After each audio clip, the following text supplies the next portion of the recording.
امام عالی مقام سیدنا امام حسین رضی اللہ تعالیٰ عنہ، آپ کی اس پیاری باتوں میں سے ایک سبق اور صبر و رضا کا ہے، صبر و رضا کا ہے۔ وہ اسی سوال کی ایکسٹینشن بھی ہو سکتی ہے، جی کرامت کیوں نہیں دکھائی؟ ہم کہہ رہے تھے کہ واقعہ کربلا کو A to Z پڑھے، انہوں نے تو کہیں یہ تمنا ہی نہیں کی کہ میں بچ جاؤں، وہ تو شہادت وہ حاصل کرنے کے لیے تیار رہے ہیں۔ 9ویں اور 10ویں کی درمیانی رات، ساری رات عبادت میں بسر کرنے کے بعد سحری کے وقت جب دعا کے لیے ہاتھ اٹھائے تو پتہ ہے کیا دعا مانگی؟ آپ سنیں گے حیران ہو جائیں گے۔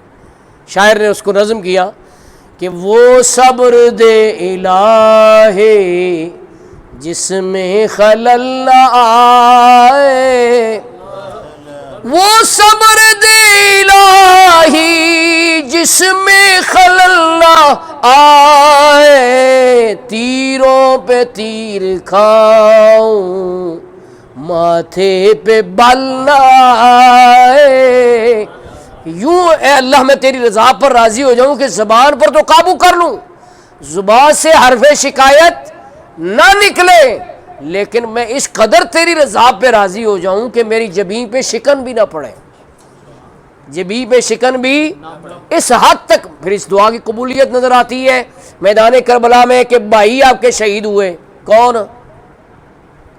ابو بکر بن علی۔ علی کے ایک بیٹے کا نام ابو بکر ہے، دوسرے بیٹے کا نام عمر ہے، تیسرے بیٹے کا نام، تو کبھی مخالفوں کے نام پر نام رکھا ہے کسی نے؟ اب بھی پوچھے نا یار، تم 72 شہیدوں کے نام کیوں نہیں لیتے؟ تم امام علی مقام کا واقعہ بیان کر کے، مسلم بن عقیل کے بچوں کا واقعہ بیان کر کے، ہاں جی اور محمد کا واقعہ بیان کر کے ٹھپ کر دیتے ہو، 72 شہیدوں کا نام تو ذرا ہمیں بتاؤ۔ تو اب صبر کی بات سن رہے ہیں آپ کے بھائی شہید ہو گئے، صبر کیا۔ اچھا عباس بن علی ان کے بازو قلم ہو گئے، صبر کیا۔ اچھا قاسم بن حسن بھتیجے شہید ہوئے، صبر کیا۔ ہم شکل پیغمبر علی اکبر شہید ہوئے، امام علی مقام نے، کون باپ ہے کسی میں جگرا ہے اپنی آنکھوں کے سامنے اپنے بیٹے کو مرتا ہوا دیکھے، شہید ہوتا ہوا دیکھے؟ نہیں، یہ جگرا حسین کا ہے کہ اپنے جوان بیٹے کو اپنی آنکھوں کے سامنے شہید ہوتے ہوئے دیکھا اور ان کی لاش کو اٹھا کر لاشوں میں رکھا۔ اور کہتے ہیں جی علی اصغر کے لیے پانی مانگنے گئے تھے، ہم اس کو یوں بیان کرتے ہیں کہ جو چل کر جا سکتے تھے وہ چل کے چلے گئے، امام علی مقام کی نگاہ لوح محفوظ پر تھی، جو چل کے نہیں جا سکتا تھا اسے اٹھا کے لے گئے اور اسے بھی شہادت کی سعادت دلوا دی۔ ہاں جی اون و محمد آپ کے بھانجے ہیں، عبداللہ بن جعفر کے بیٹے اور سیدہ زینب کے شہزادے، وہ شہید ہوئے، امام علی مقام نے صبر کیا، زباں سے کوئی شکایت، زباں پر شکوہ رنج و علم لایا نہیں کرتے، نبی کے نام لیوا غم سے گھبرایا نہیں کرتے۔ اچھا پھر خود میدان میں جانے لگے تو صبر کی کیفیت کیا ہے کہ اس موقع پر بھی آپ کو دھیان ہے، سر پر حضور کی دستار باندھی۔ آج لوگ دستار باندھنے سے ڈر جاتے ہیں کہ دستار باندھنے کی پتہ نہیں کتنی گرمی لگ جائے گی، ہمیں کوئی گرمی نہیں لگتی۔ دستار باندھ کے، امامہ باندھ کے 2 رکعت پڑھے 70 رکعت کا ثواب ملے گا۔ کتنا ثواب ملے گا؟ 70 رکعتوں کا۔ اچھا وہ دستار باندھی آپ نے، ہاتھ میں ذوالفقار حیدری پکڑی اور میدان میں جانے لگے، اور جاتے جاتے بھی ایک وصیت کی حضرت زینب کو، اور ان سے کہا تم فاطمہ زہرا کی بیٹی ہو، تمہیں پتہ ہے کہ جب نانا جان دنیا سے رخصت ہوئے تو ہماری والدہ نے کیسے صبر کیا تھا، جب والدہ رخصت ہوئی تو ہمارے والد نے کیسے صبر کیا تھا، والد شہید ہوئے تو بڑے بھائی امام حسن نے کیسے صبر کیا تھا، امام حسن شہید ہوئے تو میں نے کیسے صبر کیا تھا، اب میں شہید ہونے جا رہا ہوں تو میں تمہیں یہ وصیت کرتا ہوں کہ تم نے بھی صبر کرنا ہے، تم نے بھی، کیوں؟ اس لیے کہ تم فاطمہ زہرا کی بیٹی ہو، اس لیے صبر کرنا تمہارا کام ہے۔ اس کو بھی ایک شاعر نے نظم کیا کہ جس وقت مجھے ذبح کرے لشکر ناری، رونا نہ سنوں آئے نہ آواز تمہاری، بے صبروں کا شیوا ہے بہت آہو زاری، جو کرتے ہیں صبر ان کی خدا کرتا ہے یاری. ہاں جی، امام علی مقام آپ میدان میں تشریف لے گئے، یزیدیوں کو مخاطب کیا کہ اس وقت روئے زمین پر میرے علاوہ نبی کا کوئی نواسہ موجود نہیں ہے. انہوں نے کہا جی ہمیں پتہ ہے. انہوں نے کہا میں وہ ہوں جس کے بارے میں اور جس کے بھائی امام حسن کے بارے میں حضور نے فرمایا تھا کہ یہ جنتی نوجوانوں کے سردار ہیں. انہوں نے کہا جی ہمیں پتہ ہے، لیکن ہمارا مطالبہ یہی ہے کہ یزید کی بیعت کرو. آپ نے فرمایا میں نے سارے کنبے کو قربان کر کے پھر بیعت کرنی تھی؟ نہ، میں ابھی بھی ڈٹا ہوا ہوں کہ میں نے یزید کی بیعت، موت سامنے کھڑی ہے لیکن امام علی مقام کے قدم ڈگمگائے. اس پہ کہنا چاہیے واہ حسین. کیا کہنا چاہیے؟ ہم ہائے نہیں کہتے، ہم کیا کہتے ہیں؟ واہ. کیا کمال ہے کہ موت، السلام یا حسین، السلام.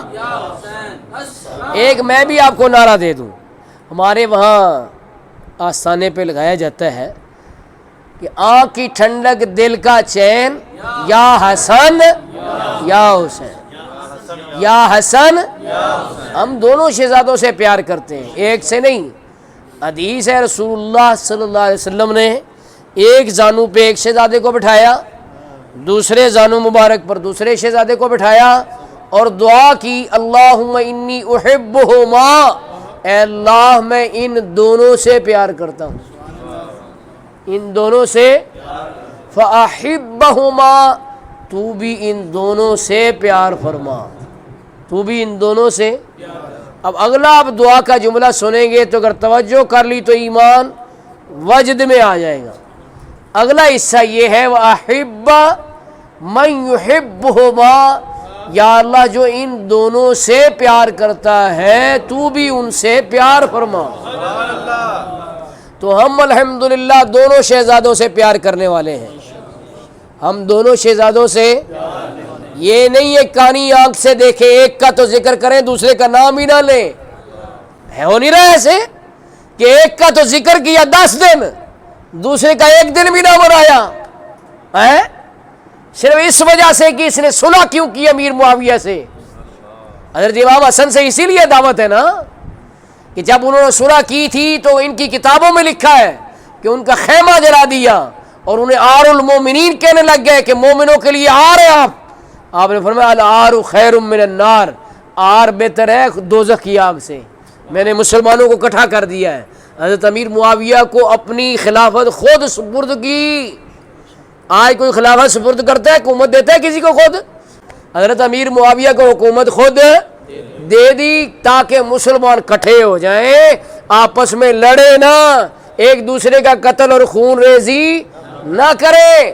امن کا بانک پن ہے امام حسن، آشتی کی پھبن ہے امام حسن. ساری امت کے فیضان وہ خیر خواہ، زینت پنج تن ہے امام حسن، زینت پنج تن ہے. تو ہم دونوں شہزادوں سے پیار کرتے ہیں. تو امام علی مقام کا کہا ہم تو جنتی نوجوانوں کے سردار ہیں، حضور نے فرمایا. انہوں نے کہا جی ہمیں پتہ ہے لیکن بیعت کرو. ہمیں بیعت نہیں کرنی. تو ہم کہتے ہیں واہ حسین. کیا کہتے ہیں؟ یہ ڈٹ گئے. آج کسی گھر میں اللہ نہ کرے کوئی فوتگی ہو جائے نا، یا 1-2 آگے پیچھے جوان موتیں ہو جائیں، وہ بندے کی کمر جھک جاتی ہے. وہ کہتے ہیں میں تو اٹھنے کے قابل نہیں رہا کہ موتیں ہو گئی ہیں. لیکن امام علی مقام کے گھر میں اتنے ہی شہادتیں ہوئی ہیں لیکن وہ ڈٹ کے کھڑے ہیں جی. اچھا پہلے مقابلہ شروع، جو سامنے آیا آپ نے قتل کر دیا. پھر کیا ہوا؟ انہوں نے کہا سب مل کے حملہ کرو. بے شرم تھے نا کہ ایک طرف تنہا، کہتے ہیں نا یار شرم کرو، ایک طرف ایک بندہ ہے دوسری طرف سارے، ایک ایک آؤ ہاں ذرا. لیکن وہ بے حیا لوگ تھے، انہوں نے ساروں نے یک بارگی حملہ کر دیا. تو امام علی مقام لکھا ہے کتابوں میں جس طرف رخ کرے میدان کے آخری کنارے پر جائیں اور جو رستے میں آئے اسے یزیدی کو کاٹ دے، مولی گاجر کی طرح اس کو پھاڑ دے. جناب علی جدھر رخ کرے میدان کے آخری کنارے پر پہنچ کے واپس آئے. یہ نظارہ دیکھو وہ حیران ہو گئے، ہے اتنی جرت، اتنی ہمت. تو اس بات کو بیان کرتے ہوئے فیض جلندری نے کیا کہا؟ اس نے کہا لباس ہے پھٹا ہوا غبار میں اٹا ہوا، تمام جسم نازنی چھدا ہوا کٹا ہوا، لیکن پھر بھی ہزاروں قاتلوں کے سامنے ڈٹا ہوا۔ ہم اس طرح بیان کرتے ہیں کہ کمال ہے بھائی، واہ، آپ بھی کہہ لیں ذرا، اتنا ہی کہہ لیں، ڈٹا ہوا۔ پھر بھی ہزاروں قاتلوں کے سامنے ڈٹا ہوا، پھر بھی ہزاروں قاتلوں کے سامنے ڈٹا ہوا۔ یہ کون ہے؟ حسین ہے۔ یہ کون ہے؟ یہ کون ہے؟ حسین ہے، نبی کا نور عین ہے۔ میرے پیر صاحب حضرت قبلہ نواز قوم علامہ ابو داؤد محمد صادق صاحب رحمۃ اللہ علیہ، آپ خطبہ جمعہ میں یہ اشعار پڑھ رہے تھے، واقعہ کربلا بیان کر رہے تھے، تو جب یہ تکرار ہو رہی تھی یہ کون ہے؟ حسین ہے۔ یہ کون ہے؟ تو آپ ممبر پہ کھڑے ہو کے آپ نے ایک جملہ بولا، ساری محفل دم بخود ہو گئی۔ آپ نے فرمایا امام عالی مقام حضرت امام حسین تشریف لے آئے ہیں، جس نے زیارت کرنی کر لو۔ تو جن کی آنکھوں سے پردے اٹھے انہوں نے دیکھ لیا کہ حسین آج بھی زندہ ہے، اور جو ان کا صحیح ذکر کرے اس کو فیض یاب کرتے ہیں۔ احسان مانتا ہے زمانہ حسین کا، صدیوں سے بٹ رہا ہے خزانہ حسین کا۔ جی تو آپ بھی ایک دفعہ اس نیت سے پڑھ لیں۔ لباس ہے پھٹا ہوا غبار میں اٹا ہوا، تمام جسم نازنی چھدا ہوا کٹا ہوا، پھر بھی ہزاروں قاتلوں کے سامنے ڈٹا ہوا، پھر بھی ہزاروں قاتلوں کے سامنے ڈٹا ہوا۔ یہ کون ذی وقار ہے؟ یہ کون شاہ سوار ہے؟ یہ بالیقین حسین ہے، نبی کا نور عین ہے۔ یہ بالیقین حسین ہے، نبی کا نور عین ہی ایسی جرت دکھا سکتا ہے۔ تو پھر جب زمین پہ تشریف لائے تو سر سجدے میں رکھ دیے، سر، اور پوری امت کو درس دیا کہ آج کسی کو زکام ہو جائے تو نماز چھوڑ دیتا ہے، لیکن میں تیروں تلواروں کے زخموں کے باوجود کربلا کی تپتی ہوئی ریت پہ سجدہ کرنے سے نہیں گھبرایا۔ تو درس یہ ملا، نماز پڑھا کرو، نماز سے پیار کرو۔ سچا حسینی وہ ہے جس کی کوئی نماز بھی نہ چھوٹے، جس کی کوئی نماز بھی، شمشیر بکف قاتل ہو کھڑا اور کوئی رہے سجدے میں پڑا، کہتی ہے زمینیں کرب و بلا، اس شان کا سجدہ کھیل نہیں، اس شان کا سجدہ کھیل۔ تو سجدے کی حالت میں آپ کا سر مبارک تن اقدس سے جدا کیا گیا، اور خواتین اہل بیت نے صبر کا ریکارڈ قائم کیا۔ اگلے دن جب قافلہ، یہ آخری بات کر رہا ہوں، قافلہ اہل بیت جب کوفہ میں داخل ہوا نا، تو کوفی رستے کے دونوں طرف کھڑے ہو گئے، رستے کے، قافلہ ایسے گزر رہا ہے، ادھر بھی کھڑے ہو گئے، ادھر بھی کھڑے ہو گئے، ایسے کرنے لگے۔ ہائے ہائے، بڑا افسوس، بڑا افسوس۔ اس وقت خواتین اہل بیت کی نگران امام حسین کی ہمشیرہ حضرت سیدہ زینب نے ان کو مخاطب کر کے پتہ ہے کیا کہا؟ اے بھائی، یہ ہماری کتابوں میں بھی ہے اور ان ذاکروں کی کتابوں میں بھی لکھا ہوا ہے، ہمارے پاس حوالے موجود ہیں، جو چاہے دیکھ سکتا ہے۔ اس میں یہ لکھا ہے کہ حضرت سیدہ زینب نے ان ماتم کرنے والوں سے کہا کہ خدا تمہیں ہمیشہ روتا اور ماتم کرتا رکھے۔ یہ کس نے کہا؟ حضرت سیدہ زینب رضی اللہ تعالی عنہا نے کہا خدا تمہیں ہمیشہ روتا اور ماتم کرتا رکھے کہ جب مدد کا وقت تھا تم گھروں میں چھپ گئے، بلکہ یزیدی فوجوں میں شامل ہو گئے، حالانکہ بلایا تم نے خود تھا۔ جب حسین شہید ہو گئے تو اب تم ہائے وائے کرتے ہو، اب تم افسوس کرتے ہو، جھوٹی محبت کا اعلان کرتے ہو۔ تو یہ اپنی محبت اپنے پاس رکھو، ہمیں اس کی ضرورت نہیں ہے۔ وقت جب مدد کا تھا اس وقت مدد کرتے تم، لیکن اس وقت یہ کن کے ساتھ مل گئے؟ یزیدیوں کے ساتھ مل گئے۔ تو یہ پتہ چلا کہ یہ جو آج بھی لوگ ماتم کرتے ہیں یہ اسی نسل سے ہیں، جنہوں نے حضرت امام حسین کو شہید کیا تھا، یہ اسی کمپنی میں سے ہیں جو سیدہ زینب نے جن کو دعائے جلال دی تھی۔ ہمارا کام کیا ہے کہ صبر سے بیان کریں، جیسے پہلے شہیدوں کا بھی واقعہ صبر کے ساتھ بیان ہوتا ہے کہ نہیں۔ یکم محرم کو حضرت عمر کا یوم شہادت ہے۔ کن کا یوم شہادت ہے؟ تو کسی سنی نے ماتم کیا ان کا؟